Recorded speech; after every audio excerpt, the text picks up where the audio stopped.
Afternoon தான் வந்து நல்லா பேலன்ஸ்டு ஃபுட்டு, டயட் ஃபுட்டுன்னு சாப்பிட்டோம். அதுக்குள்ள நம்மளுக்கு என்ன பண்ணுதுன்னா, ஏ1 சிப்ஸ்ல இருந்து நான் வந்து ரொம்ப நாளா வந்து இந்த பலாப்பழ சிப்ஸ் சாப்பிடணும்னு சொல்லி ஆசைப்பட்டு கேட்டுட்டு இருந்தேனா, அத வந்து இன்னைக்கே பார்த்து ஆர்டர் பண்ணியிருக்காங்க.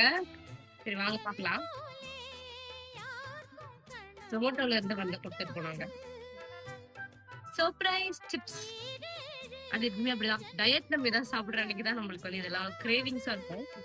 அந்த மாதிரி இன்னைக்கு வந்து இது ஜாக் ஃப்ரூட் சிப்ஸ். குச்சிக்கிழங்கு சிப்ஸ். மிளகாத்தூள் எதுவும் போடாம. அண்ட் இது வந்து ஸ்வீட் கேக்ஸ் மாதிரி ஒரு இருக்குல்ல குட்டி குட்டியா.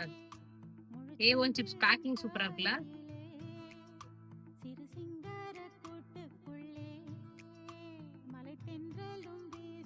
உங்கள யாருக்கெல்லாம் இந்த பலாப்பழ சிப்ஸ் ரொம்ப ஃபேவரட்ன்றத மறக்காம சொல்லுங்க. நாளைக்கு வேற வீடியோல பார்க்கலாம். அது வரைக்கும் பாய்.